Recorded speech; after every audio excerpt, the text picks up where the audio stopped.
Check the chat. You got 5 minutes to come on out to talk about Ruth.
Oh, hi there. Oh, Michael, it is great to talk to you again. Been so long. When did you watch yep. Black Snake Moan? I swear, I talked to. When was my chat with Chad? 2 days Uh, ago, it was posted. yeah, something like that. So my wife took the kids to go visit some friends in another part of the state. So I have nothing but free time. So I just went to the library and looked it up, and that's what I watched it yesterday when I Sure got home enough, from they work. had a copy. Honestly, Michael, I would really, really like it if we specifically scheduled another time to just talk about that movie and how it relates to biblical imagery. Sure. Um, for everyone out there, the movie is called Black Snake Moan, and I'm really glad you enjoyed it because it is so personal of a movie to me that I sometimes don't know how someone will actually experience it themselves. I don't know if you Mm. have that kind of experience. Um, yeah. I mean, it's a newer experience for me. So, uh, but yeah, I do know what you're talking about in regards to like the random things that I stumbled across in my youth, and then you know the books and that I read multiple times, things like that. There's just always a weird mix of just random stuff that Yeah, yeah. everybody always wants to talk about the classics, but honestly, that fascinates me. Is like what weird, obscure, kind of like grade B or C knockoff did you grow up with that formed your worldview? Right, right. Well, and I have this thing when I talk about whenever I'm 17. If there's like a movie that I loved in high school, I will say I used to love that movie. I don't know if I can recommend it Yeah. because it's just like I thought the movie Dogma by Kevin Smith was really, really smart, and it really is not. It's smarter than a 15-year-old, Yeah. but it's not it's not that smart now. Um, yeah, yeah. Yeah, well, I was trying to find, because you had said like there was something where the director talked about like how he couldn't put in a scene and it would have ruined the whole thing. And I was trying to find this and I No, could not find it. no, So, it's I found the script and I was looking through the script as it okay. originally appeared, and I don't even want to talk about it here because we have to talk about Ruth, Michael. All right. All right. We'll talk about this when we get to the Well, other stuff. We have well, it, we have well, tons it's of just, people tuning in. Cassandra right now, she is waving, quite literally, waving. Um, we have William, um, Sandy is here. We got a bunch of people, and they came for Ruth. All right, okay. they, Okay. they came for the sexiest chapter I, of the book of Ruth. I just want to say, because I am currently in the middle of writing something, and it's very much about how like stories like have to take the shape that they are meant to take, and Yeah, or they don't work, or that like, which is like why there's so many series of not of like books that are started and never finished. It's because the author like wrote themselves into a corner. uh, yeah, yeah, so so that kind of like I don't know, the story, the emergence of like story logic is something I've been thinking about. So it seems like what you were sharing might provide a good example of that. yeah. Oh, that's good.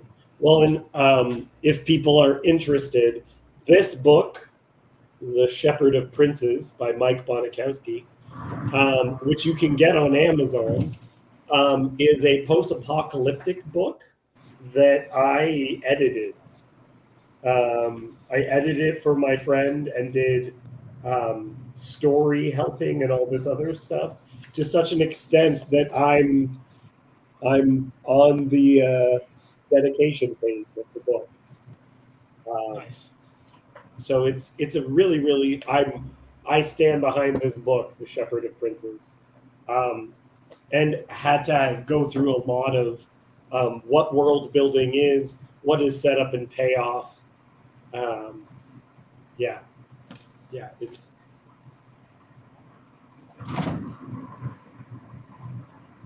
Okay. I really like this comment. I am still waiting for a woman to sneak into my bedroom and sleep at my feet. It's very good.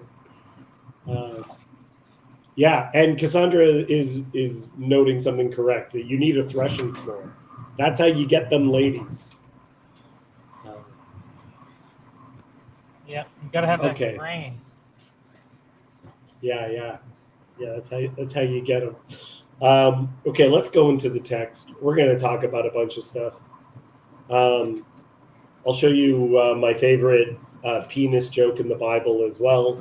I think that is related to what we're talking about. So because Michael is driving, I'm going to have to read myself. Sandy is just watching right now. So this is chapter 3. And for the future, everyone needs to watch Black Snake Moan for when we talk about it. But right now, Ruth, chapter 3. Okay. Then Naomi, her mother-in-law, said to her, "My daughter, should I not seek rest for you, that it may be well with you? Is not Boaz our relative, with whose young women you were? See, he is winnowing barley tonight at the threshing floor. Wash, therefore, and anoint yourself, and put on your cloak, and go down to the threshing floor. But do not make yourself known to the man until he has finished eating and drinking. But when he lies down, observe the place where he lies. Then go and uncover his feet and lie down, and he will tell you what to do." And she replied, "All that you say, I will do." Your thoughts, Michael? Well, I think it's definitely continuing the theme of like crafty women in the Bible. That like right after Eve is deceived, no women are crafty the whole rest of the way. So it's that fool me once thing, and that's it. So it takes the guys like forever to catch on, but. Yeah, that's good. That's good. Little things that I notice is that, again, I'm making a connection directly to the Sodom and Gomorrah story with the Moabites. So we get little things like "my daughter" is how she's referred to, and is not Boaz our relative, with those young women you are. So these notes all connected together.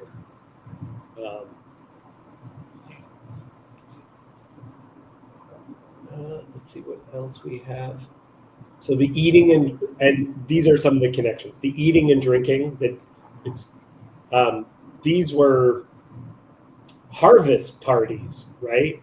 So he's gonna be drinking, he's gonna be eating, he might be passed out. And one of the images is that in the Bible, feet, hands, the word really is appendage or member, right? I remember when I was in high school, me and a friend did this thing where we were behind a piano and we made it look like we were dropping our pants and playing the piano. And got like we were like bobbing up and down, and like it was blocking so you couldn't see anything. We got in trouble. We're before the principal. The principal really, I think, thought it was funny but knew he had to get us in trouble, and he said, "What were you doing?" And I was trying to explain. He's like, wait. But then how would you be playing the piano? And I said, with an appendage, right? Because it was very clear that the principal almost wanted me to have to say it to him. And so there's these words that we use to get around it's euphemism, right? Yeah. And so in the Bible, feet, the word for feet, hands, it's just the word for appendage. And that is why this is very funny. King Rehoboam took counsel with the old men. So this is from a completely different section. King Rehoboam is Solomon's son. Yep. And he goes to the old men and they say, okay, I'm about to take the kingship. What do I do? And it says, how do you advise me to answer it? And the old men said, you speak good words to them and you answer them, that they will be your servants forever. You lower the taxes, you make things easy, people are going to love you. But he goes to his young friends, the young men who he grew up with, and they say to him, this is their advice. Thus shall you speak to the people. Oh, my friend Graham's coming in. Thus you shall speak to this people who said to you, your father made our yoke heavy, but you lighten it for us. Thus you shall say to them, my little finger is thicker than my father's thigh. My little finger is thicker than my father's thigh. And now, whereas my father laid on you a heavy yoke, I will add to your yoke. My father disciplined you with whips, but I will discipline you with scorpions. Hi there, Graham. Graham, are you rustling papers? Okay, I'm going to mute Graham until he says something. So that passage of scripture right there, I think you can kind of see that if the word for foot and these words for digit could overlap with genitals, my little finger is thicker than my father's thigh, is quite a comment. Yeah.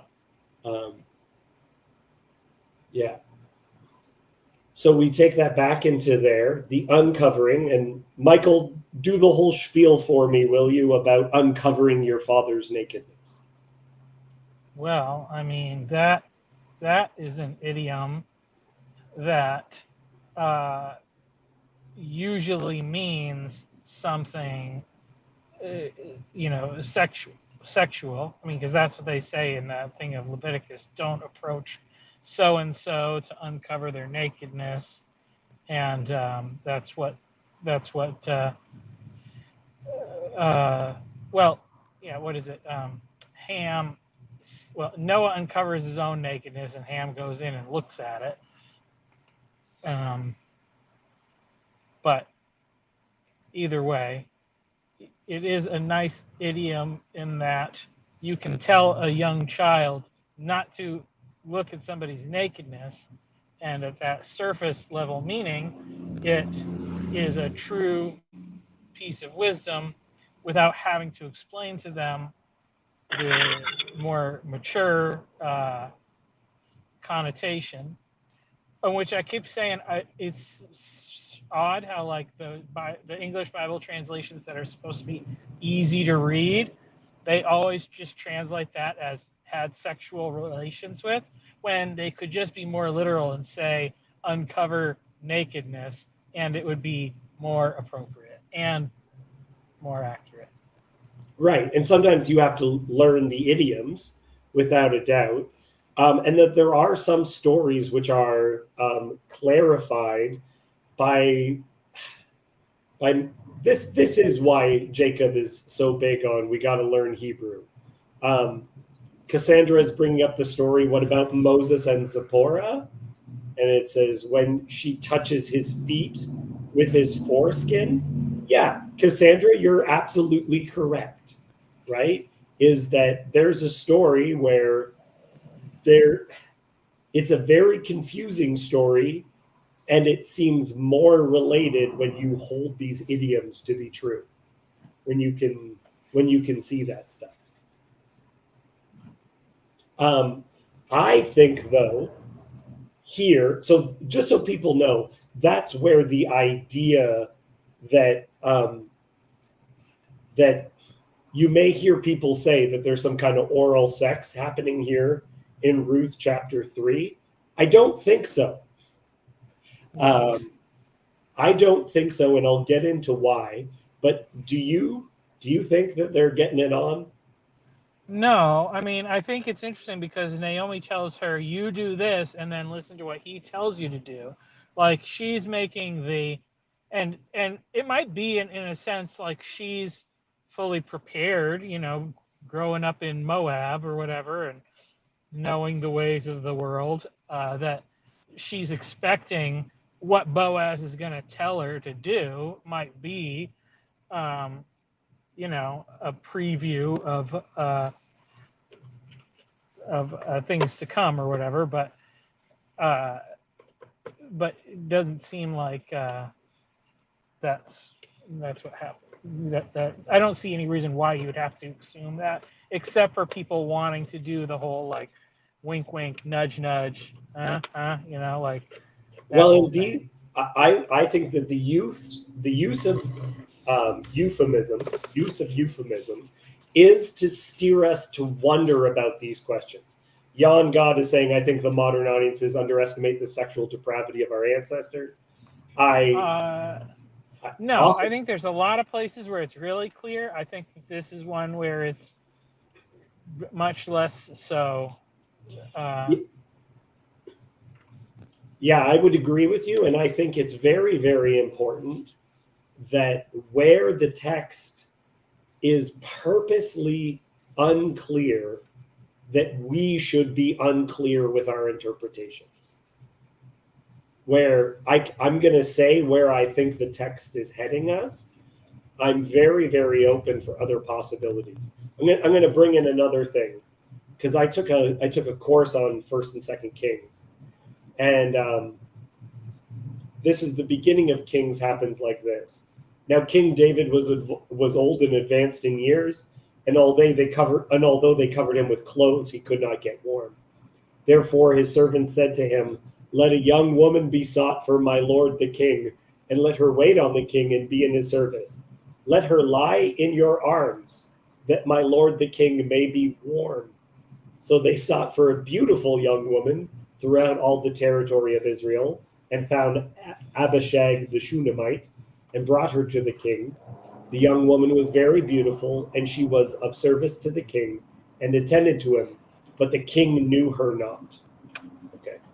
So in this class, the professor brings up, look, we know that kings maintained their leadership by showing they still had sexual prowess. Their fecundity was related to their ability to serve, to be king. Okay, which is why it wasn't enough that they would dispossess a king. After they dispossessed a king, they would take that king's wives. Right, that was the sign that I've fully taken you over. And so one of my professors was saying, look, David is old, so they bring in this young, hot woman so he can show that he still deserves to be king. That's what it's about. It's not about him being cold. And I said to the professor, look, the text is not ashamed of David's sexual exploits. Why then would it go out of its way to say he did not have sex with her, though?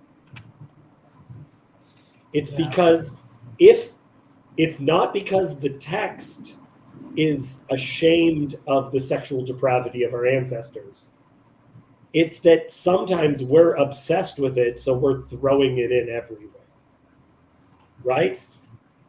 Yeah, I do think also, I mean, I think that this kind of, that story kind of shores up my thesis about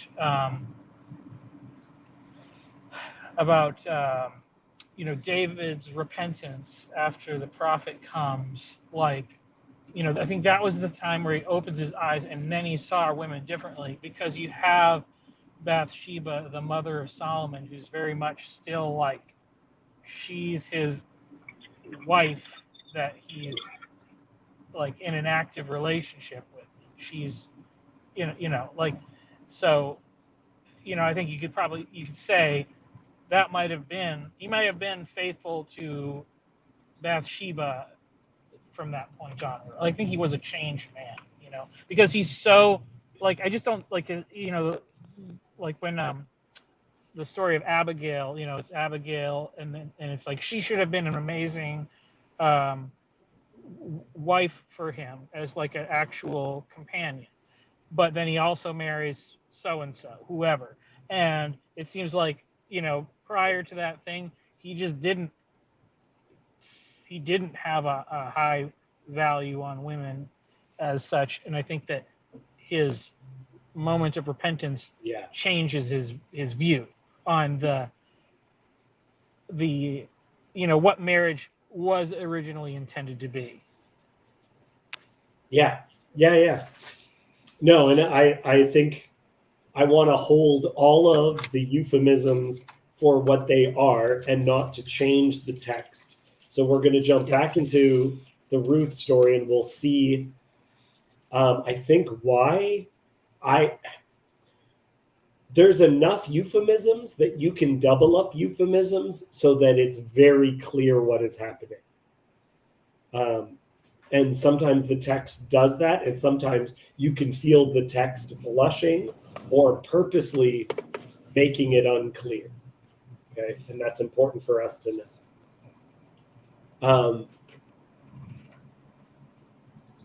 So I think that's all I had to say about the previous bit. Graham, can you hear us? Are you in here now? Oh, and now he left completely. Okay. So she went down to the threshing floor and did just as her mother-in-law had commanded her.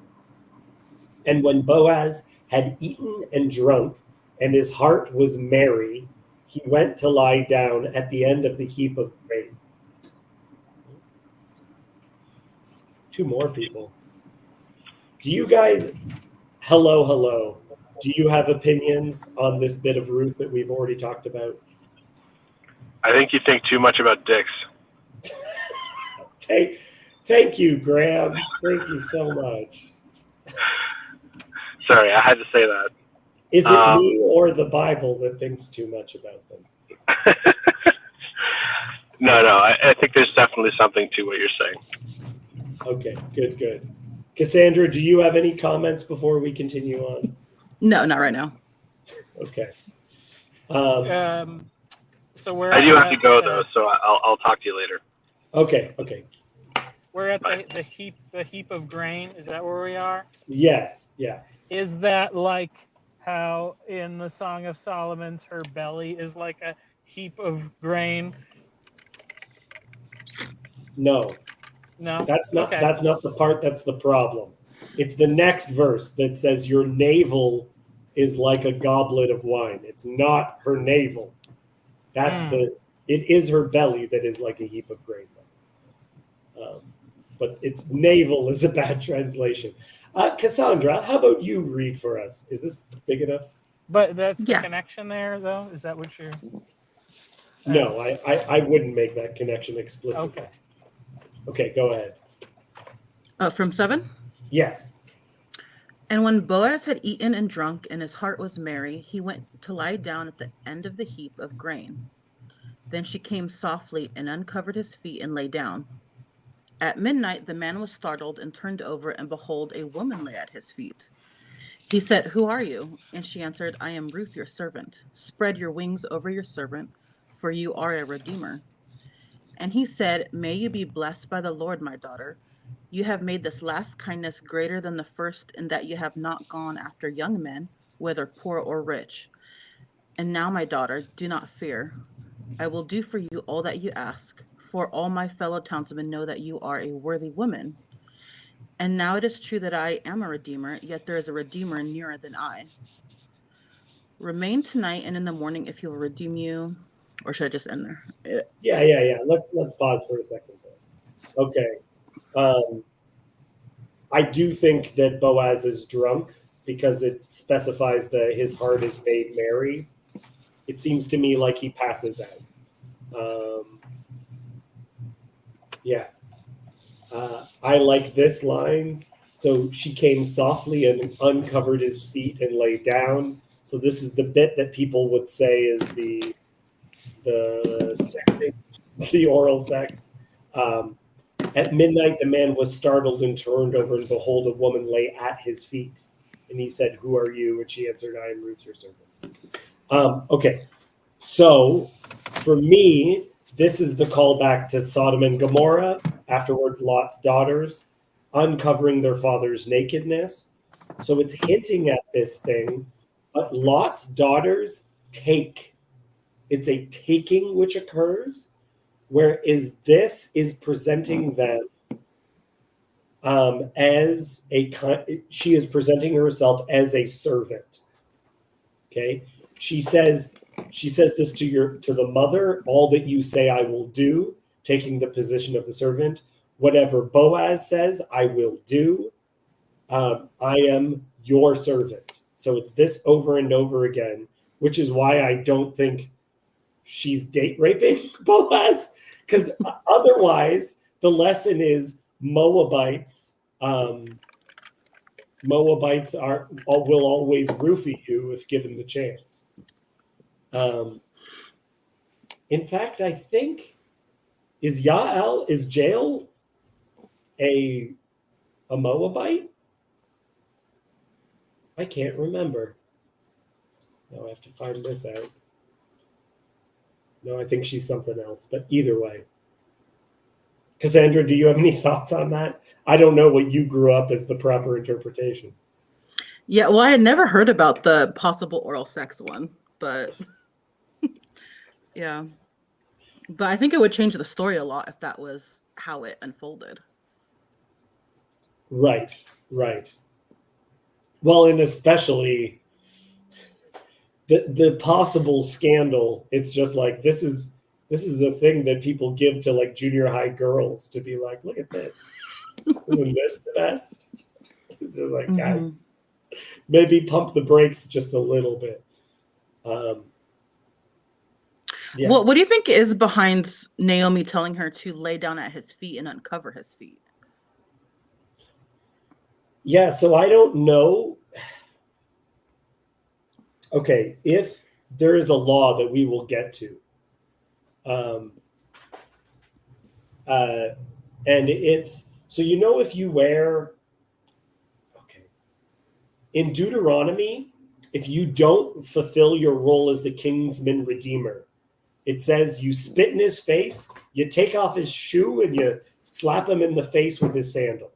Okay, that's what you're supposed to do.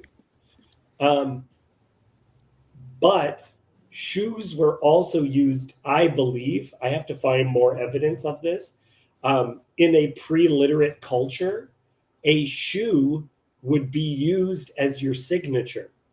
Because have you ever worn Birkenstocks or like actual good old leather sandals? No, but that's kind of what Boaz does later, right? When he's talking to the other relative. That's right. They use a sandal as a means of a contract being shifted. And I think the reason behind that was that if you have old leather sandals, they actually conform to the shape of your foot.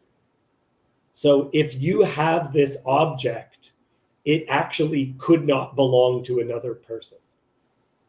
Right? Like there's a way that it would all bunch, that it like you could see the marking in it that would be yours and no one else's. Okay. So I think for that reason, it gets used as a contract. This is my theory. I have to do more research on this. And Ruth goes and takes away his ability to give away that responsibility. She takes away the way he could sign the contract to give her away. Could be something like that. Could also just be a tickling wake up. Maybe, because it's funny, because one way I read this is it does almost seem like a proposal, but it's not like maybe the way we would look at it where the man is kneeling down. But that's one way I had thought about it, like if she's kneeling at his feet almost, but except he's laying down.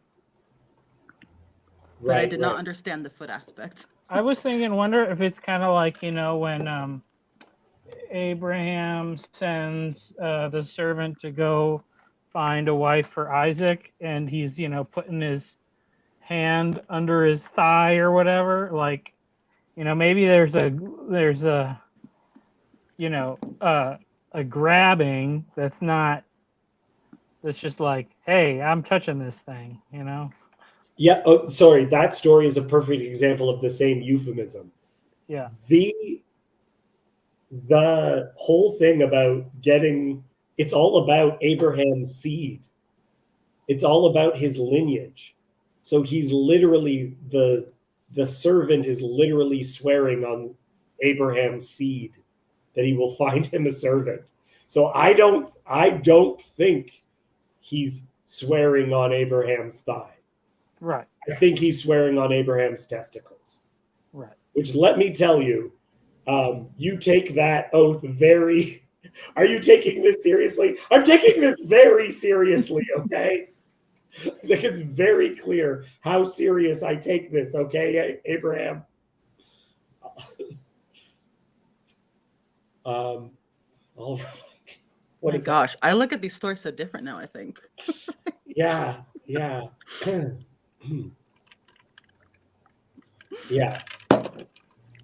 Yeah, Jan God is saying if you read this story in the Greek, it sounds way more sexual than in the ESV. Well, and this is the thing, is that how deliberate are you about the euphemisms? I like euphemisms remaining euphemisms. Though one of them is no longer even a euphemism. I'm just going to say it because it appears in the Bible over and over again. And then Abraham went into his wife and she became pregnant. So it sometimes will be went into, or sometimes it says came into his wife. That euphemism that we use is a biblical euphemism for orgasm, sex, it being impregnated. Yeah. Okay. Let's get more into it though. So I think that because it only does these single layers of the euphemisms, where it could be doubled and tripled up. Hi, Joseph. That I think you're supposed to wonder and not know. And the wondering of these euphemisms, specifically that it's an uncovering, and that, like, look, you wake up and it's the most beautiful girl in the world to you. It's the most beautiful girl in the world to you. You don't call her my daughter. Hello, Kirk. Hello. So that when he wakes up and recognizes that it's Ruth, that he says, my daughter, do not fear. May you be blessed by the Lord, my daughter. It's again, because of the uncovering, it's making you make these connections. But to me, the purpose of it is to connect it with Sodom and Gomorrah, because this story is undoing that story in the Torah. The Moabites are cursed because this isn't monetized anyway. They rape their way in. They rape their way into existence. So the position of a servant, is now how they re-enter the family of God. David?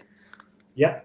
This is more of a specific note, but are there accounts in the Tanakh of any of the males getting raped, or is it almost always, or is it always a female? No. It's males being... So the term, this is another issue, is that the term used is humiliated or sometimes embarrassed. So there are passages related to people being embarrassed that could be translated in that way. Even in the Sodom, even in that. No, that one is specifically know them. Bring out the men who are with you that we may know them. Yeah, but what about with Lot? What's it say? Like, that's an uncovering of the nakedness. Yeah. Okay. I see. So it doesn't use as explicit terminology here. Well, I mean, it's a difficult one too, because sometimes that term embarrassed could mean an unplanned pregnancy. For instance, in the Torah, when they speak of having to marry the man who embarrasses a woman, brings shame on her, I think that's a shotgun marriage, not that she's expected to marry her her assaulter. I don't think Well, that's what it's about. so to my understanding, and this is just my understanding, I'm not an expert on this, but the rabbinic oral tradition basically says that the man only has to marry the woman if the woman who he rapes wants to. So that's say if a man rapes a woman in the Torah law, the woman can refuse to be, but if she says now you have to be with me, he has made a firm commitment. Hey, Joseph, I believe it's your chance to speak because of that face you made. So go ahead. Well, I mean, this isn't rabbinic. I mean, this is Deuteronomy, but it's not just the woman, right? The woman and her father both must agree.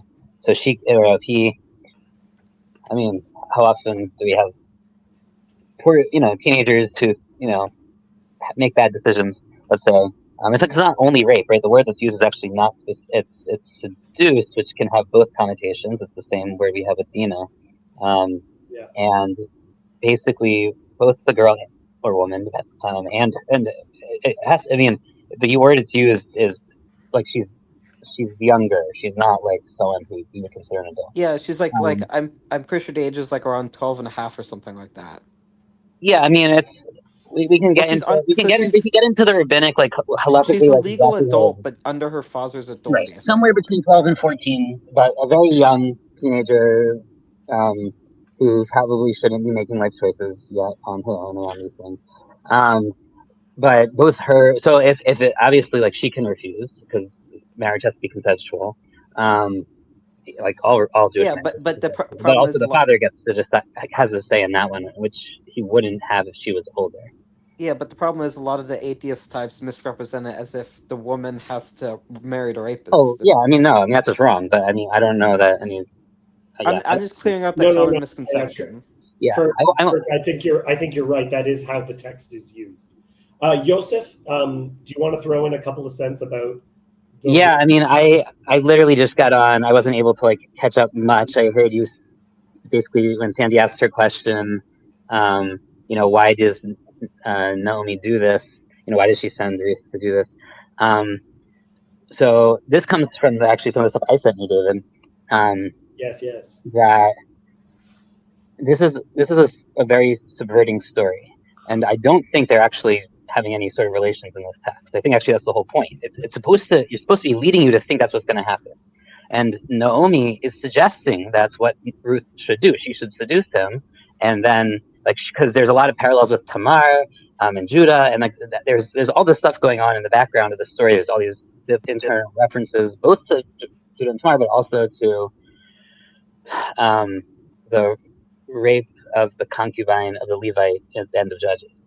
These are actually parallel chapters. There's 30 different parallel phrases in that chapter in this chapter. Yeah. And you're totally expecting that's what's going to happen. And Naomi actually is playing on potentially. I really like the suggestion I read somewhere that Moabite women were specifically seen as seductresses, right? Going back to Numbers, where they seduce the men, the Jewish men, and then bring them to idol worship, right? Or Samson and Delilah. Well, but she's not Moabite. This is very specific to Ruth being Moabite as being and that mattering. Because often we focus on Deuteronomy and the Moabites where it says like don't marry a Moabite they can't enter the covenant for 3 generations because they refuse to give you bread and water. And actually a lot of this is Ruth is actually like the Moabite woman who undoes, like she's the opposite of those Moabites, right? She's both offered bread and water and she offers food, right? She is what we would call like a tikkun, like she redeems this aspect of being a Moabite, which is what allows her to enter the covenant. Yeah, she At the same, through righteous acts undoes the brokenness in the world. right. to And then make she's it a lot of more- parallels with Abraham too, which is interesting because Yeah. of how Moab is related to Abraham, right? And I really like what you're saying, Yosef, because people need to understand that we see this in movies, right?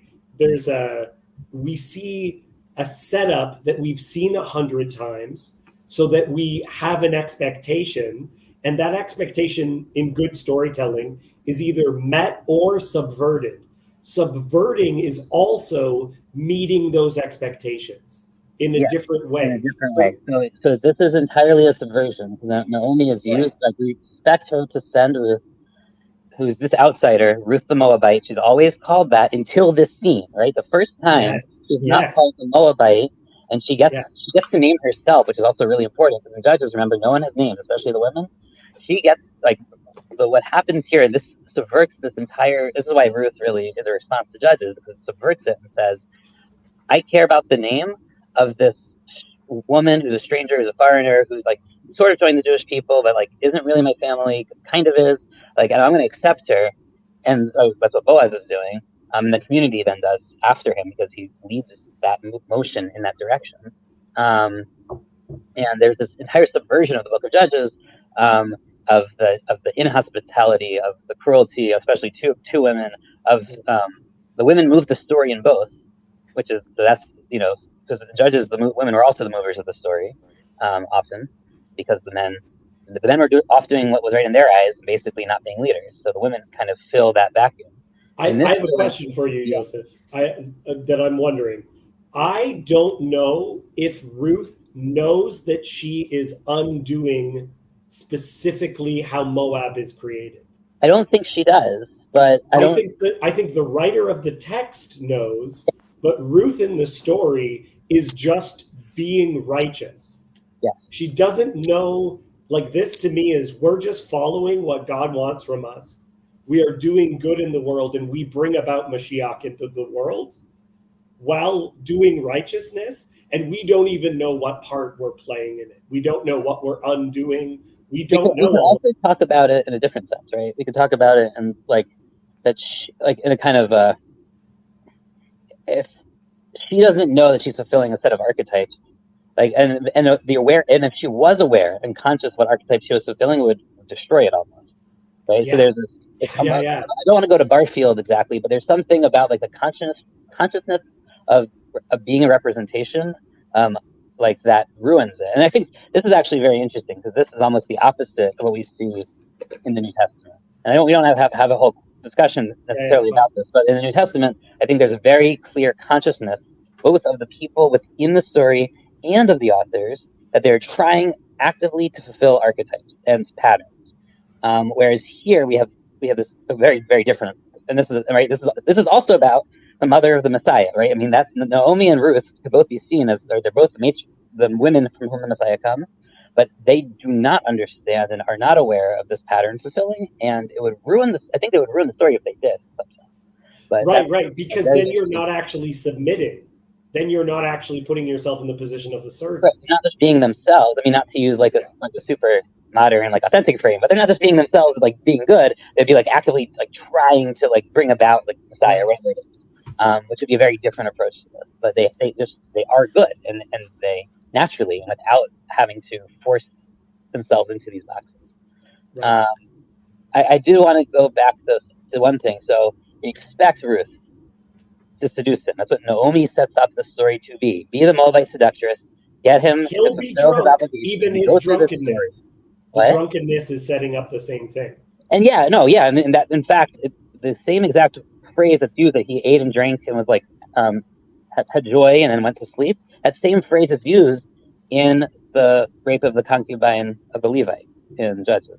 It's the same exact phrase. That phrase is used for the host and the Levite. They eat together, drink together, and are happy, and then go to sleep. Or I can't remember if it says they go to sleep, but then then the next part of the story happens. So if you want to try to align the chronology, you can't quite do this because there's 30 phrases that are parallels between the two chapters are not in order. But you can kind of see a narrative like order between the two that is parallel, which is why, in fact, like in Jewish tradition, these parallels have been long noted. And I mean, here and there, I've only seen like a comprehensive list only came out recently, but like people have noted some parallels in this text for a long time. And they said that the Book of Judges and the Book of Ruth are written by the same person. They're both written by Samuel, according to our tradition. Whether that's whether you want to hold that or not, like I think the writer of Ruth is very, very aware of the Book of Judges. They have to be. There's no other way to explain it. And they're purposely help as for us as the readers, right, framing the story as a subversion, where Ruth doesn't try to seduce him. And that's not because like, she just does what she thinks is right, and she stays there, and she is at his feet, and there is the symbolism, but the feet, and the shoes, like that's going to come up in chapter 4, as you were pointing out. But she doesn't. I mean, a lot of people want to say she sleeps with him. I mean, that's the standard modern interpretation. I've heard it from Christians and some Jews, though not from traditional sources. None of the traditional Jewish sources says she sleeps with him, just to be clear. Almost all the modern reading says this is a seduction scene and it happens, but it's just like euphemistic and we don't hear about it. I actually think that it's not. I think it's a subversion going the other way. And if you pay really close attention to the words, the language, and the parallelisms and the anti-parallelisms, you actually see that. Right.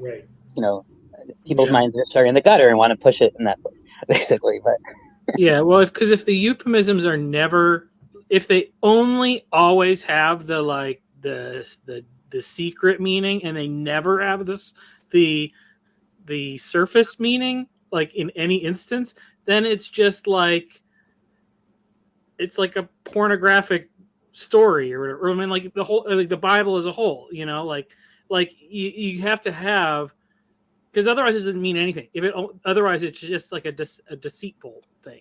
And it also doesn't fit what we know, because we know biblical Hebrew uses single word euphemisms. We don't have actually a lot of examples of euphemisms that carry through a scheme, like narrative euphemism.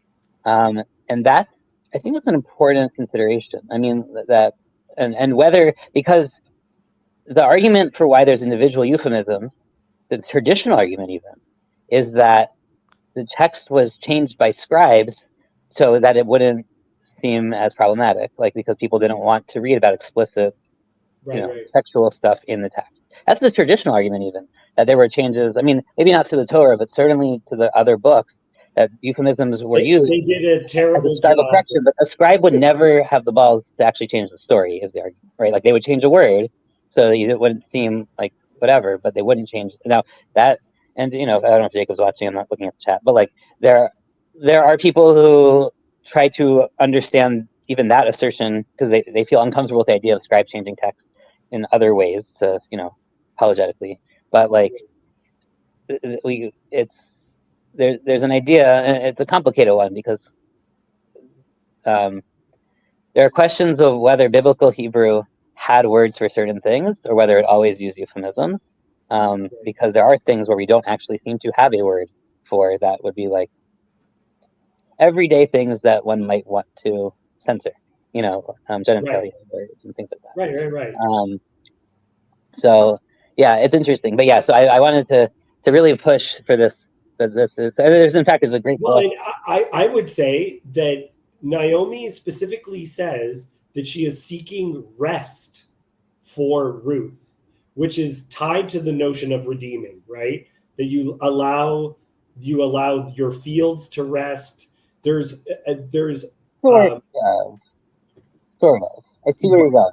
But what I mean though is that if she just sleeps with Boaz and just seduces him, this does not give her rest. Right. Well, also remember, Ruth was barren she was married and barren for 10 years. So there's no reason to think that like her seducing Boaz would result in snagging him through pregnancy, because they usually blame the woman. That's true. I think there's another thing here potentially, which is, we haven't talked about it yet, but the Moabite, or the idea of Moab's seduction, goes back to Lot and his daughters too, right?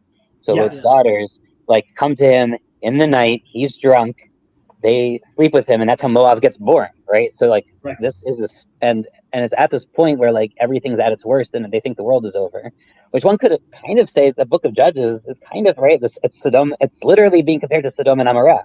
Like there's no question that like Israel has fallen beyond the level of Sodom and Gomorrah according to the Book of Judges, and like so the fact that this Moabite seduction is going to happen and then lead to a new way forward, right, is kind of what one might expect in the story. And yeah, I mean, biblical stories are all like this. There's a whole book called Subversive Sequels of the Bible. Well, and this is very like, this important is very too, common. because it puts everything in the position where the Bible is constantly subverting what people's natural expectations are. So when people talk about, because there's people now who say, oh, the Hebrew scriptures are Jewish supremacist, right? Then why do you have a story that specifically has who they identify as their enemies becoming part of their kingly line? Like David, it is. There's that. There's also like the fact that so much of the text is about the sins of the Jews. Like to talk about it as Jewish supremacy is very ironic because it's mostly about like how They had like 80 good years out of the whole thing. yeah, Right? but I was just going to clarify. Were you, when you said Hebrew text, were you referring to the biblical text or like the Talmudic text, or both? No, I meant the Hebrew Bible. Some Okay. some commentators will say that the Hebrew Bible, Christian commentators? it's a mess. It's an absolute mess. If you get into, I really don't recommend a lot of modern scholarship. It is very upsetting to me. Yosef, you have exposure to good to good scholarship, and I appreciate it. There are Is some Yosef scholars an I really Orthodox like. Jew? I am. Have I met you before, Yosef? I don't know. Maybe not. Hi, Kirk. Kirk was when Hezi I've been was leading around a a long time. I've been around before Jacob started his service. There's a statement of origin. Yeah. I don't get on Okay. streams so often, but I do get on David's Judges Ruth streams occasionally. Yeah, a couple of times. Okay, let's get back to the text. And I wanted to highlight a bit that we let me share it again. Right there. Okay, so it's this notion that was echoed repeatedly where Boaz spoke of Ruth as seeking refuge under the wings of Hashem. And remember before we spoke of this idea that it seems to me that both characters fulfill what they desire Hashem to do themselves. So Boaz says, may Hashem bless you, and then he blesses her. Okay. And right here, so, she's taken refuge under the wings of Hashem. And he says, I am Ruth, your servant. Spread your wings over your servant, for you are a redeemer. Well, so there's a couple of things there, right?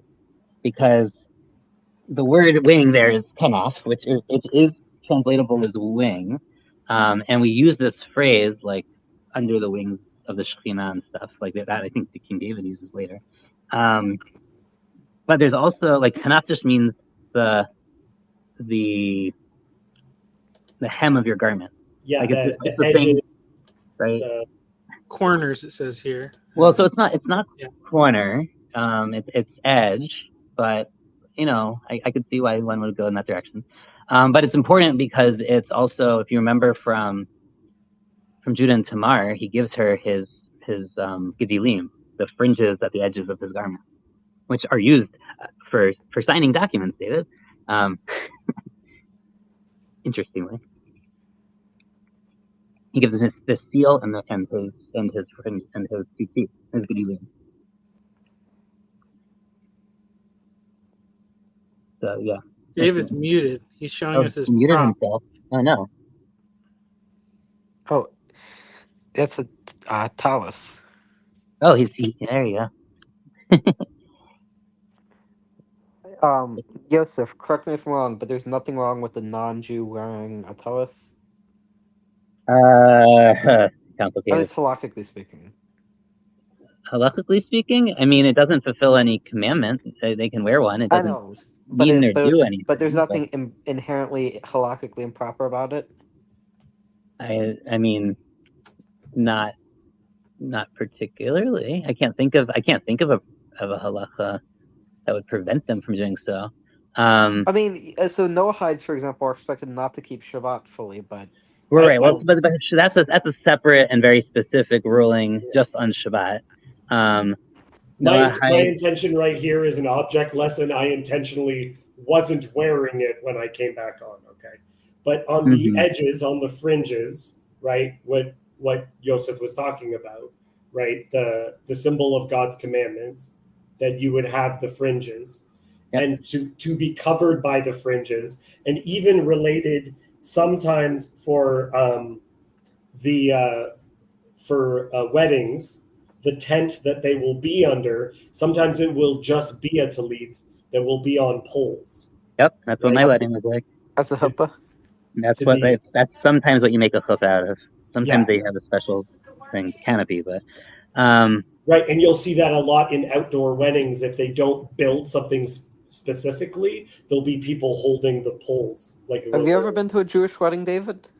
I have not. I have not. Oh no, really? I have. That surprises me. I feel like you have.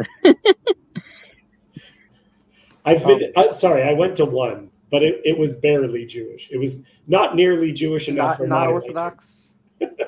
No. Yeah. Okay.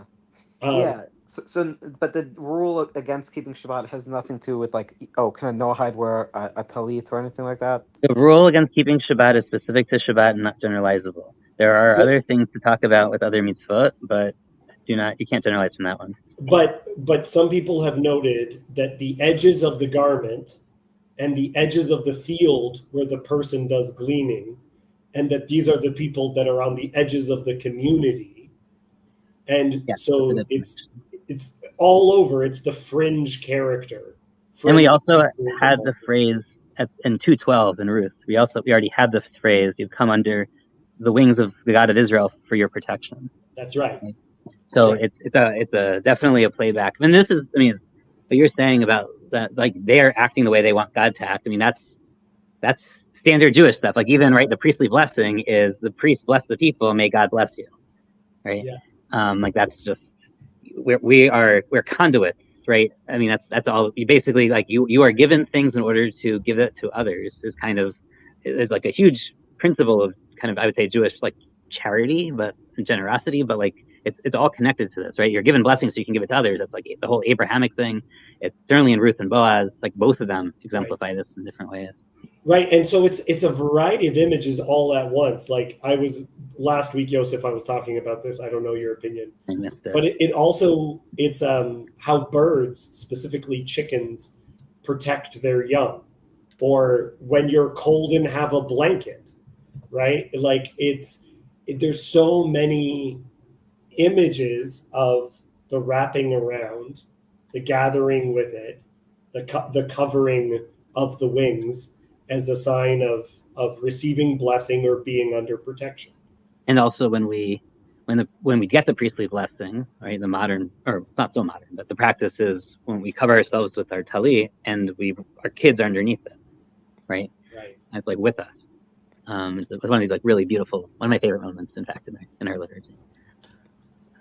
Something I wanted to mention. Oh, sorry. Go ahead, Michael. Oh, something that I thought of earlier when we were kind of talking about the thing of does Ruth know what she's doing, and the New Testament parallel that it has brought to mind, and I found it a very useful kind of lens to look through a lot of these narratives is the sheep and the goats parable, where Jesus is saying, I was hungry, and you gave me food. I was thirsty, you gave me drink. Because all of those things, hungry with food, thirsty with drink, a stranger welcomed in, naked, being clothed, sick and being visited, or in prison. And it's if you go start, I just kind of started looking through Genesis, and I'm okay, well, anytime one of those things happens, it's really easy to tell who's the good person. And Well- sometimes it's like surprising because it's not like the classic the classic good and bad characters, like, which I think and comes with a closer look. But I actually think Mordecai in the Book of Esther, he is direct about it. He's saying, this is that moment. Yes. This is exactly the moment where you are repairing the world. It's right now. But usually you don't get that. Usually you don't have a Mordecai, and you have to figure it out yourself. No, yeah. I mean, and Michael, you're right. Like Lot is a great example of this in Genesis, because he seems, and he becomes an interesting character because of this. Because before that, he's not so interesting. But now, is he like Abraham, or is he not like Abraham? He's in between Egypt and Abraham, I would say, right? He wants to, live in Sodom and Gomorrah, but then he does welcome the angels just like Abraham does, and he does offer them food. He's the only one to do so, and it sets up this whole thing where he becomes a much more ambiguous and interesting character because he isn't so clear cut. You're not sure. On the one hand, maybe he's bad, but on the other hand, then this all happens, and he becomes an ancestor of the Messiah too, right? Like, there's another interesting thing that's going on here, especially once we know the Book of Ruth, where Lot himself, who was kind of he took himself out of the Abrahamic covenant in a way, kind of gets reintegrated back in because of all this. I did want to show. So Shari had asked me. I actually saw a comment from what the fringes are made of, David. Okay, so I have mine's a little different. So I believe that we have found the proper source of. I was going to say, I was like, you're not Karaite, are you? So here, got the blue. So here's the fringe. So hold on. First, so I have a blue talus, which is weird. Most people have white ones, but mine's blue with all these cool colors and things. Okay. So first, on the edge of it, not at the corner, at the edge, are these. These are knotted. Sorry, can I see them here? These are knotted. They're all through the entire edge of the garment. These are knotted. These are called gidilim. So they're the fringe that goes along the edge. So if the kanaf would have those on them, and on the very corner you have 4 of these. These are the teeth. Let's see, teeth. So they're wool. They can only be made of. Sorry, yeah. They can only be made of wool or linen. Yeah, I'm telling David to make Yosef's screen big. Yeah, they could do that. Oh, yeah. Correct me if I'm wrong, but my understanding is that the Ashkenazim believe it's obligated biblically if it's wool, linen, or any other material, but Sephardim believe if it's any material other than wool and linen, it's only rabbinically obligated. Yeah, so that's the material of the talit, right? So if the talit is made out of wool or linen, it has to have fringes. Everyone agrees on that. That's Torah law. There's a question over whether it's any 4-cornered garment, or by Torah law, or whether that's just rabbinic that other types of materials fall into that. Right. You can only make the tzitzit out of wool. Linen, we make them out of wool. There's a lot of issues with linen. So it is twisted wool. You probably can tell me more about it, Sherry. And it's 4 strands, and they're folded together at the corner. And then there's all these different traditions of how to tie them. So I have a tying pattern that goes back to Maimonides in Yemen. And then most people, these are only white because for a long time they thought the source that we got the turquoise dye from had been lost in antiquity. There's all this new science and research and things and archaeology, and we think we've found that source is. Some people don't accept that's really the source, so they're not sure, so they stick with white. But since I think we have really found it, the commandment is to have one of. Do you believe it's that shellfish? I do. The murex, yes. Yes. So this is a murex dyed, and it's so one half of one of the 4 strands has been dyed turquoise, and that's the one you use to wrap around. And then this one has 7. There's 7 triple wrappings. The 7 represent the 7 heavens. There's all sorts of symbolism in these things. What? Is that a Kabbalistic tradition? So no, you have to have at least. Well, no, sort of. Sort of, but the symbolism predates. Does it exist in the Talmud, or is it only in the Zohar? It's neither. Basically, the wrappings are the traditions of the wrappings, and there's 10 different ways to tie them, or maybe 12. There's a lot. Every community had different ways. In Ashkenaz, it's not how you normally tie Ashkenazi ones. I can show you because I'm wearing another thing under my shirt. This is a white one. You can see the tying pattern's entirely different. There's knots and then wraps, knots and then wraps. So that's the standard pattern, and that one actually comes out to the number of commandments there are. Like if you do the gematria of the numbers of the It's 613. yeah, so it comes out to 613. Which is weird because it's 4. So how does it come to 613? That's like a whole thing. But Yeah. So these are two different styles. I want to, and this one quick point. So what they would do, and we not just Jews, like Semites. So we have pictures of Semites from Egypt mostly, but also a couple from the land of Canaan, where we know Semites wore essentially cloth wrapped, almost like skirts from the waist down. And we know that those skirts, the way they're tied, had corners, and they had fringes on them. And we see fringes on Egyptian archaeological and also from Lachish and Tanakh. We see like depictions of what these fringes look like. We don't think these were unique to Jews, the fringes. We do think that the color and the wrapping schemes were unique to different Semitic tribes.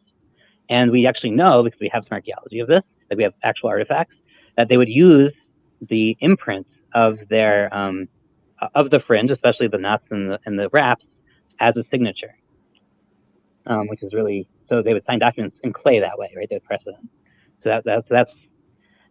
So this is part of why there's no reason why But David can't wear a my talit question because wasn't about the wrapping style and as a matter of halakha. It was a matter of like the 7 gates of heaven. If that has like a problem with that's in the Yeah. Talmud. That's even before the Talmud. Kurt, we're gonna try to stay on. Yeah, let's go. We're gonna go back to Ruth now. Sorry, to keep us but on yeah.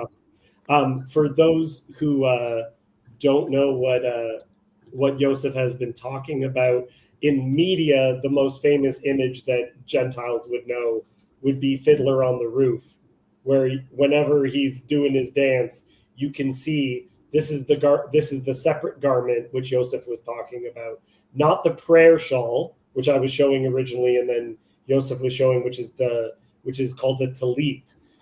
This is which is used specifically in prayer. This would be a garment that would always be worn at all times, whereas the talit would just be done during service and prayer and specific things like the Mormon thing. Sort of. I mean, underpants. except I this, mean, they stole it from you guys. this is visible. It's actually, it reminds me more of the Brahmins. So, I don't know if you've ever talked to a Brahmin, like from India, the men wear across their chest under their clothing, like has to be, I think, directly on their skin. They wear a special, like, knotted thread. It has a specific color, and there's specific meanings to, like, the knots and the wraps. And so when you see it, the closest I've come to something similar. Okay, let's go back into the text. We are done with the wings. No more to be said about the wings this week. Okay? I know Cassandra is just completely tired of all of our wing talk. Right, Cassandra? Cassandra, will you read for us a little bit? Okay, well, sorry. Just make sure we covered everything and said, may the Lord, may you be blessed by Hashem, my daughter. You have made this last kindness greater than the first, and that you have not gone after young men, whether poor or rich. And now, my daughter, do not fear. I will do for you all that you ask. For all my fellow townsmen know that you are a worthy woman. So she has a reputation, and it's not, as Yosef was saying, the regular Moabite reputation. She has a reputation of being a worthy woman. It's more than that. That's a woman that literally is the woman of valor. I don't know why they translate it as worthy woman here, because it has a lot more resonance when you realize that that's the word Eshet Chayil, which that's the expression at the end of Proverbs. Right. Well, it's right. The beginning of the last chapter of Proverbs. This is the woman of valor. She's the only woman, the only actual character who's ever called woman of valor in the whole Bible. So there is a reading of that book section of Proverbs, which let's say is written by her great great grandson Solomon, is about her maybe, or at least because it comes whatever. There's this whole thing because it's the advice of a mother to a son on what type of woman you should find, right? Right. And so she is that woman of valor. But which is Boaz has also been described. Boaz was earlier described when we first met him as the man of valor. As a man of valor. So they have this connection. And the only other place that's used is in Judges, where the Benjaminite soldiers are called men of valor when they're killing their countrymen, weirdly. So it's one of these other subversions. which, by the way, I will say is really lacking in the English translation of Proverbs, is it's just like woman of valor just sounds so much cooler. It's a great term. We even have words that you could translate that way. Yeah. Okay, so she's a worthy woman. She's a woman of valor. She's got that reputation.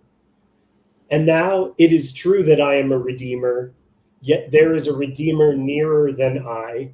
Remain tonight and in the morning. If he will redeem you, good, let him do it.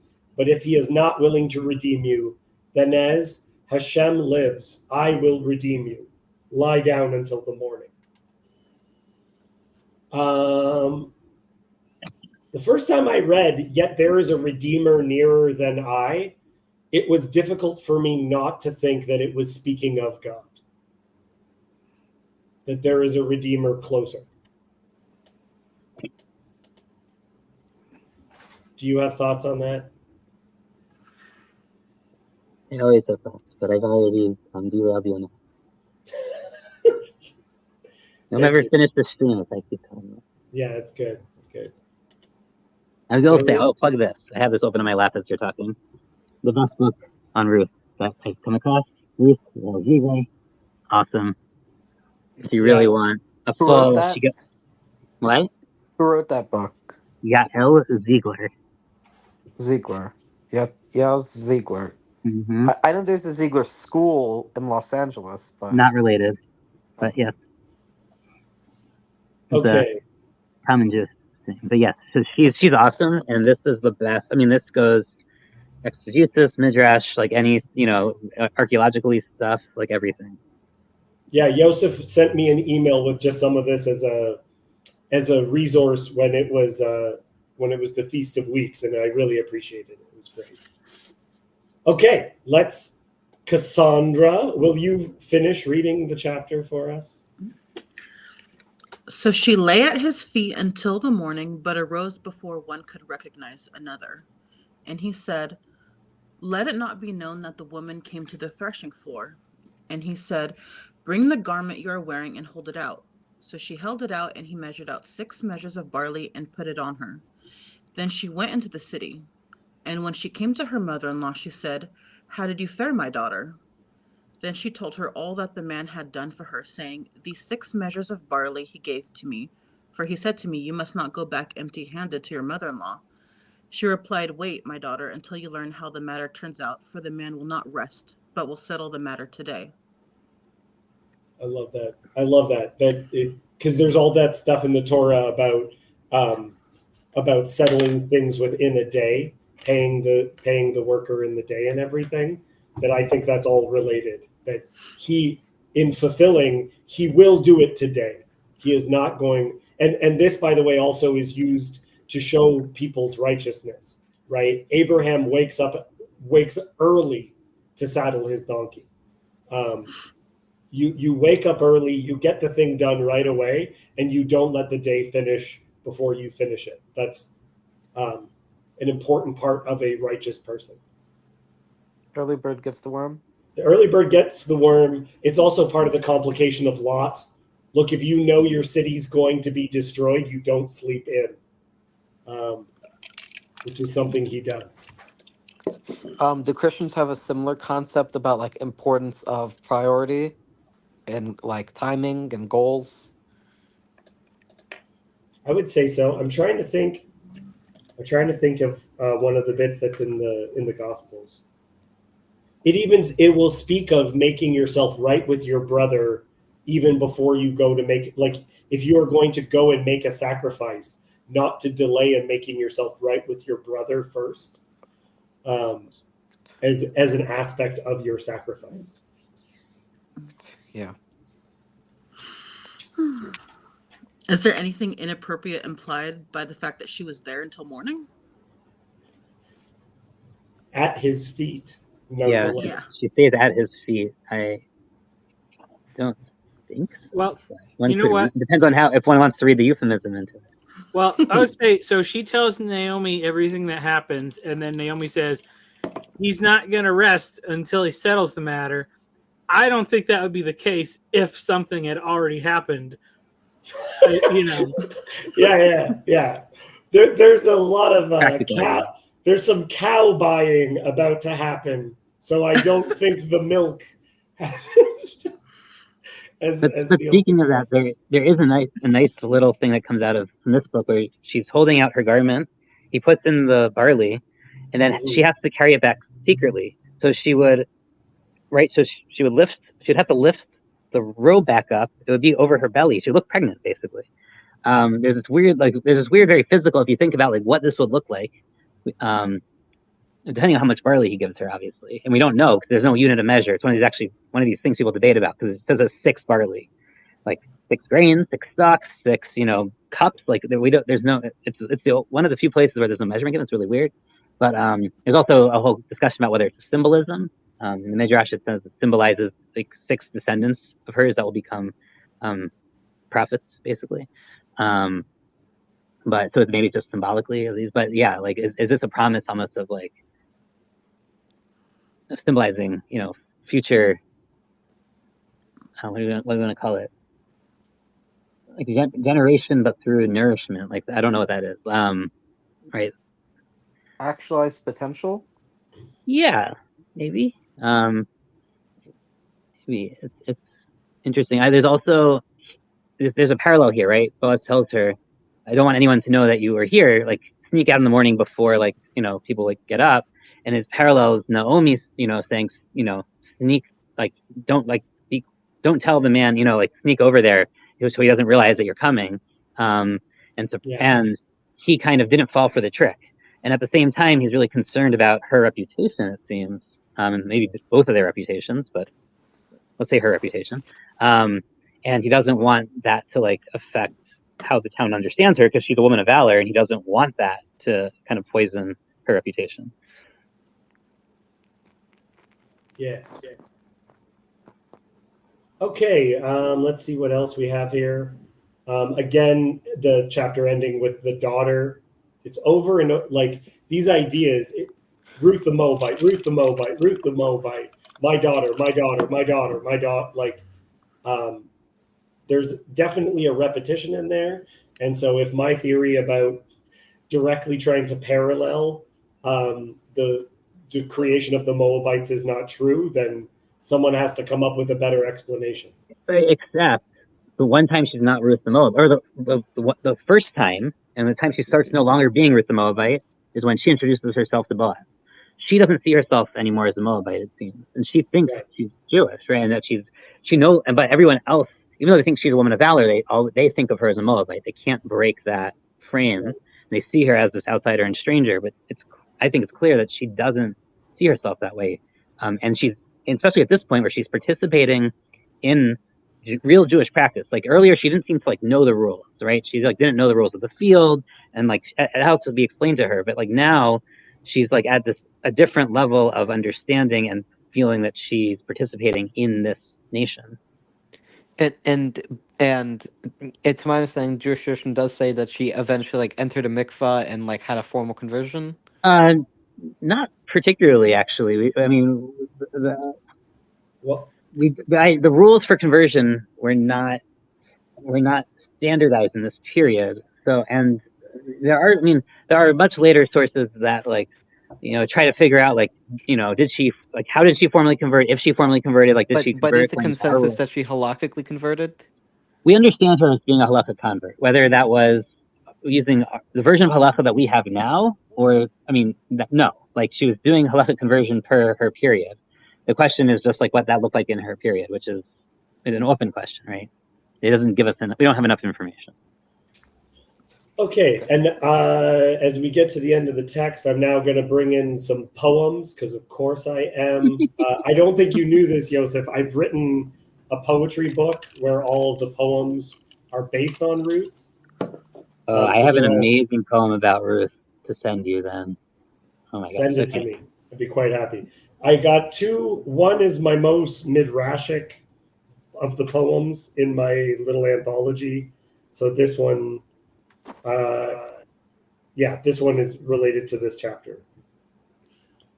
This one is called "This Slight Momentary affliction.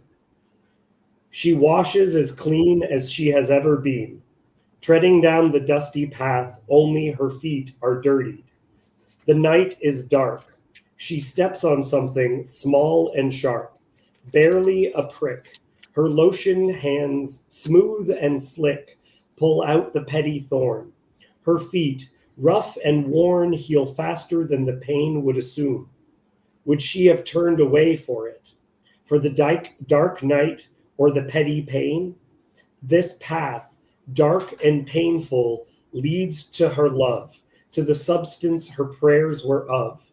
This was Yah's way, the path she had been walking that brought her this day, this night, this eve, that has brought to begin another new thing, another chapter of the old story for those that believe. See, I am making all things new. She would not trade it. She would not turn back. For though this path is seldom trodden, dirty and deadly, yet she knew its end. Before her was bounty. Behind her was lack. So part of the intention of that poem is kind of the whole like leading from the tragedy to this thing that she is looking forward to. We're getting to a culmination. This is right before the end of the story. And then I got one more poem, and this is for the last section of this chapter. And this poem is called The Broken Shadow. He, a treasure in a field, she, a pearl of great price, rise early, before the sun can reveal, before the dreams can catch them, the promised must suffice. None will know, none will be told, until the day Yah's plan, bows follow, unfold. In the darkness she came, in the dark she must go, not knowing which way the spirit wind breath would blow. There is a small exchange before her leaving, as unsure in the morning as was in the evening.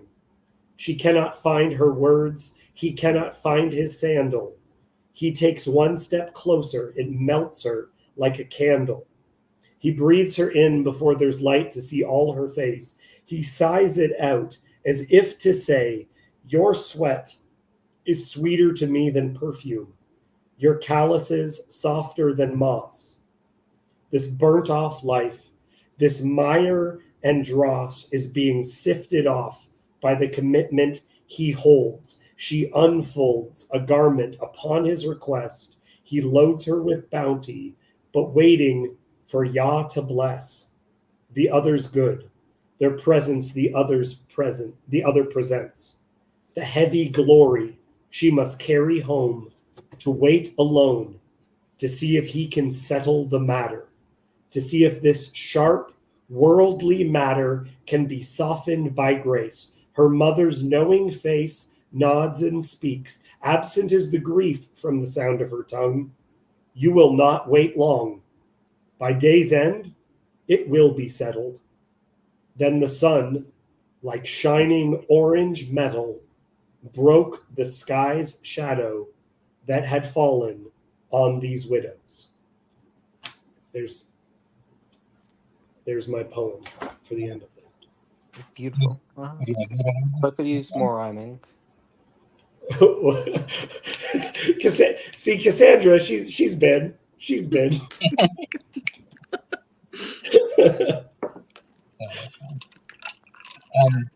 Would you like me to get this other one? Sure. Just bring your mic closer, I think. It was just Okay. yeah. I'm gonna turn the camera up because it's awkwardly close to my face. Yeah. That's good. Hold on. Okay, that is up. Okay. This is translated from Hebrew. It's called The Return Home by Esther Edinburgh. And context, it was written during World War II. Might be in word. Now that the child on my bosom is resting, I can say kindness, only kindness. For in the very midst of the holiday we got up to go, a rumor passed, by way of the peddlers doing their rounds in the towns, with their bluing and embellishments, a sign that the years of famine were done. Urgently we got up and went, for another hunger had arisen. worse than shame. It was a bright, shiny month called by the Canaanites Iyar, which means light, and urgently we went, our feet charred from the flaming thorns, our bodies covered in rags, collapsing by the sides of the roads, turning away from the horse and chariot path. And you are walking with me, clinging to me with hope, to me a woman whose time has passed, whose palate had dried out from words or love. When the vineyards came into view on the mountain steps and the ripened field, I stopped and said to you, no one is waiting for us there. No dog even will jump up to greet me. Still, I am returning home, for I smelled the scent of home, even though I had no home, and I was going to no home, no field, with no oven, no bread. And hunger was eating me inside. And you are returning with me to a place you have never been before, with your unwell body, for you are one of those who return eternally. You go back to the place whose picture is sealed in their souls, even before they become flesh. I am returning home. You are returning home. And all that was afterwards was kindness that fell, like light upon the darkness of a room. You drag the seed unto the boy who is in my bosom, and from him onward. That's beautiful. That was really good. That was really good. That's a great, honestly, this is, I love Judges for all these reasons that we're kind of going through, is that to me, we are not living in a place where our culture is making righteousness easy. And so to be like the characters in this book, to be doing the things where we are in just a little way repairing the brokenness of the world, and bringing God's light into these places to comfort one another. These are exceptional things that we get to participate in. Yeah.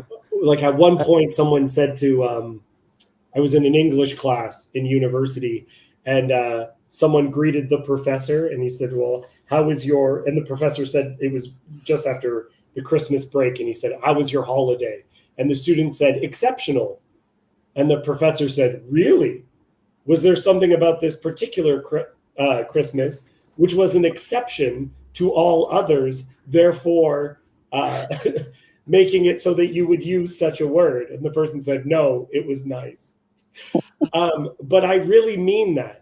For us to participate in such exceptional righteousness in this world is a deep honor that we get to have right now.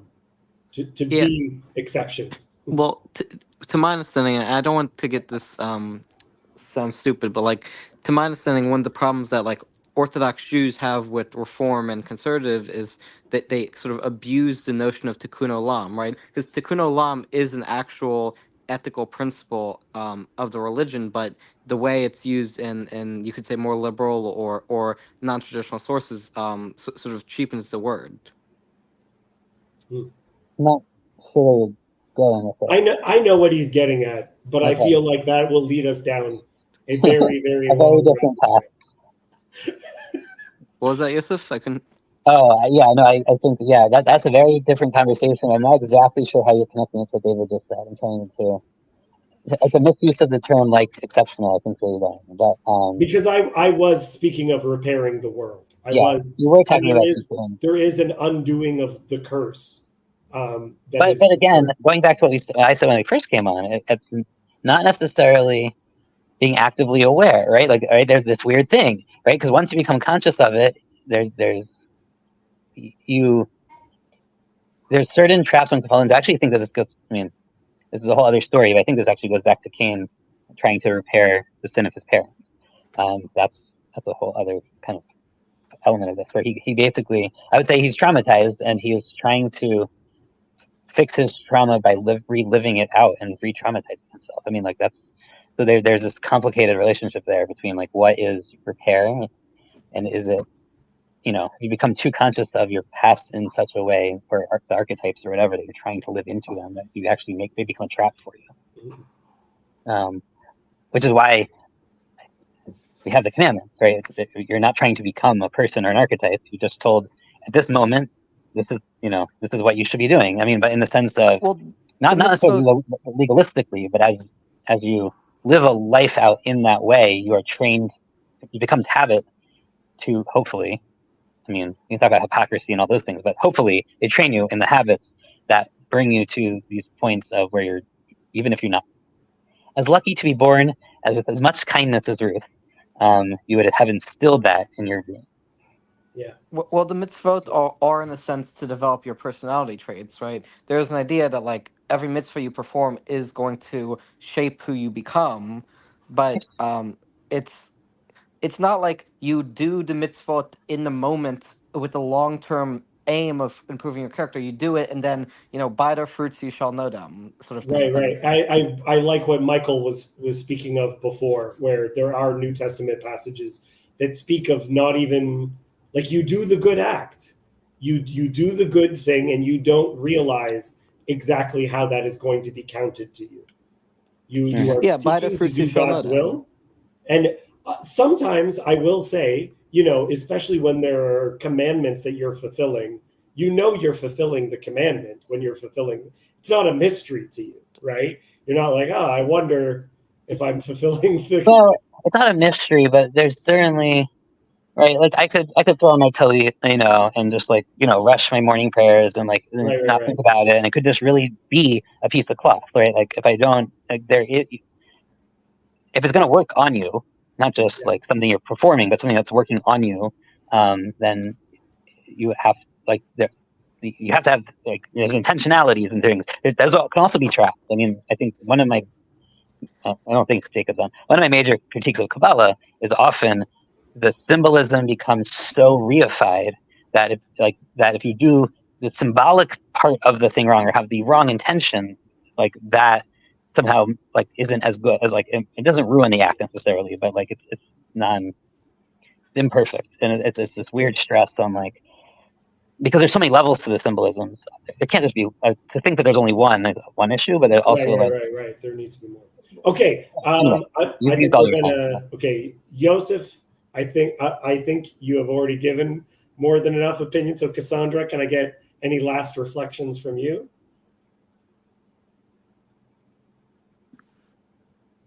I mean, I don't know if I have any really. I liked, because I was thinking about this idea as Ruth herself also being a redeemer.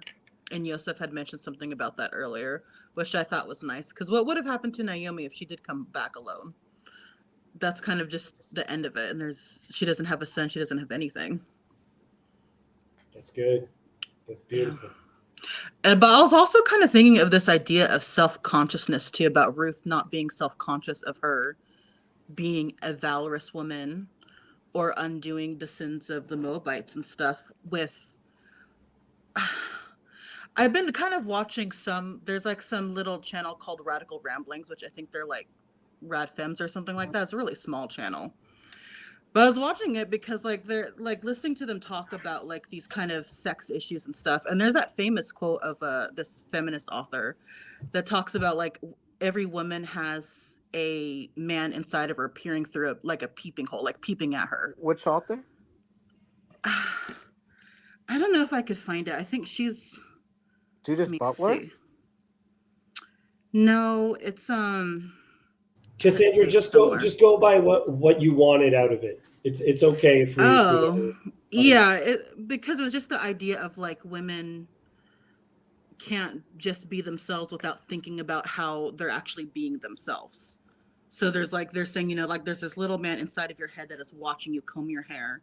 They're watching you wash your feet. They're just like always viewing it. So you're always self-conscious that you're performing or something like that. And I don't know. I just been thinking a lot about that, of being self-conscious of being a person. Yeah. Doing these things and stuff. And how do we deal with that? Because we have consciousness. We've got that. Yeah. And then now that we can see ourselves doing things, and then we're like, you like what you were saying before earlier, like, are you performing it?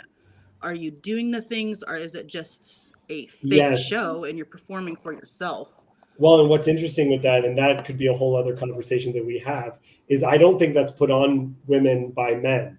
Because when women spend time with other women, they are very, very conscious of how they appear, how they present themselves. They don't need the male gaze in order to do that. And in fact, if you listen to the stories of biological men transitioning, when they start taking estrogen does that in and of itself. But what's interesting is that self-reflection is not actually true. It makes one self-reflect, but how we view ourselves, the person who's drunk at the party who thinks he's funny is not necessarily the funny person at the party. He thinks that he's funny. The self-consciousness, the person who thinks that they're righteous, the one who thinks that they're participating, that doesn't mean that you are, right? You need, even those reflections need to be properly understood. Because in some situations, if you're a very anxious person, you will think everyone's looking at you, and guess what? No one cares. Like, people are just going on about their days, right? Yeah, paranoia. It's just Yeah. not an authentic. It's not an authentic understanding of the world. It's your consciousness imposing reality onto itself. Yeah, Jan God just said he knows when you are sleeping, he knows when you're awake. Like that feeling of self-consciousness of I am being watched. But how we view ourselves, I'm becoming more and more interested in, as people mature, they have a more and more correct sense of themselves. The less we understand ourselves, it's honestly the drunk person that won't shut up. Yeah, I remember reading once that there's something like teenagers have this, they tend to have this idea that they actually are being watched. Like there's literally an audience out there. And I remember having those thoughts too. And some of it may have been influenced because I started watching YouTube in high school. And so there's like, people do these things like they say when they'll get ready in the morning, they pretend they're doing a YouTube video. Like, this is how I do my hair. This is how, this is my outfit for today. And there's like something about that too. But I realized as I got older, a lot of those thoughts did go away. Like, I don't have that same kind of, I don't know, like fantasy thing in my head, whatever you call it. That's interesting. Fascinating. Okay, that again, this is a great rabbit trail that we will not go down. How many rabbit holes have we dug? There's a lot. There's a lot. It's important, Joseph, when we get down at the end of the rabbit trail, that you do not eat the rabbit. For though it chews the cud, it does not part the hoof. Okay? Very important to remember. Michael. Well, I do like how, it's such a simple story in so many ways, like in that, we get these high views of these symbolic things and like we're going to go to the cathedral to get a little piece of bread and some wine and we've made it this huge elevated thing, which is great. It's great. It's wonderful that people can do that and have that experience, but it's not disconnected from the act of I just have my meal and you're hungry and I'm going to share it with you. And so, because that's the thing. It's like, we don't have, there's really not, I don't think there's even any like stories like in the New Testament of like, there's not like Eucharistic miracles or whatever happening in the New Testament, but there are, like, this story is memorialized forever, and like all these these stories of these simple actions, like that, the like high and elevated and symbolic thing, it's always symbolic of this, like it's symbolic of the real person in need, and people showing kindness and love towards one another through these simple actions. And so it's important to not lose sight of that. And I think it's encouraging because if we are looking for opportunities to love our neighbors in these kinds of ways, they are very easy to find. Yosef? Not just neighbors, right? It starts with the family, right? Both here and with Abraham, I would say, which this is echoing. Right? It's this: you can change the world simply through your family, in a very meaningful way. Take it one step at a time. I'm going to, I think, end this stream by reading the lyrics of a song from Fiddler on the Roof, because it relates directly to Ruth. Did you have something to say, Kurt, before I do it? Well, so not much that wasn't already said. I mean, I think I agree with a lot of what Cassandra was talking about authenticity and about not and being self conscious. One thing I will say is Ruth is it's sort of unique among biblical stories in the Tanakh. Well, it's not completely unique. Like there is obviously parallels to like you can definitely make a lot of parallels, but like there's something narratively about like somebody from a cast down nation who is going upwards in spirituality or like becoming closer to Jewish people, becoming closer to Hashem. That is different from like a lot of other stories about like um, uh, King David's sleeping with Bathsheba or like Solomon and his many Gentile wives, right? Like it seems like throughout the talk, usually it's like a righteous person failing as opposed to a person from an unrighteous background succeeding, if that makes sense. Which is part of the intention of stories like this also is that it's the person who you don't even expect to be able to do righteousness who is able to do it. So in that her function also is to shame the people of Israel at this time. This is the time of the judges. Israel is not meeting these, but this woman who, as Joseph was noting, Ruth the Moabite, she is able to do what's good. And if she is, as this foreigner coming in, then we certainly should have this expectation on us. Okay, I'm going to end by reading this, and then we'll get a goodbye from everyone. So this is the Sabbath prayer song from Fiddler on the Roof. May the Lord protect and defend you. May he always shield you from shame. May he come to be in Israel a shining name. May you be like Ruth and like Esther. May you be deserving of praise. Strengthen them, O Lord, and keep them from the stranger's ways. May God bless you and grant you long lives. May the Lord fulfill our Sabbath prayer for you. May God make you good mothers and good wives.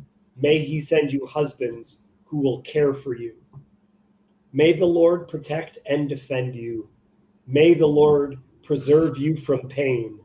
Favor them, O Lord, with happiness and peace. O hear our Sabbath prayer. Amen. Amen. Lovely, guys. Thanks for coming out. See you next week. And we're how much longer are we gonna? How many more weeks are we gonna be doing Ruth? At least one more. I think just one more, and then I don't know where we'll go. Maybe we'll get into Samuel. So, I mean, Fiddler on the Roof is probably the most popular culture for a secular or non-Jewish audience that they'll have to Judaism. I mean, the only other one that comes to mind would be like Marvelous Miss Maisel, but that wasn't really. No, yeah. It's like what people know about Judaism is generally Fiddler on the Roof and Mel Brooks. Oh, Oh, now, I mean, there's now it's unorthodox too, unfortunately. But yeah, what was that? now it's also unorthodox in the modern Netflix. Oh TV. yeah, that's that one. that's like some Feldman something. What's her name? I don't remember. Look, we are ending on a prayer. Okay. We're ending on something nice. Amen. We're not ending on a rabbit trail. Love you guys. I love you See too. you next week. Bye. Goodbye. Bye.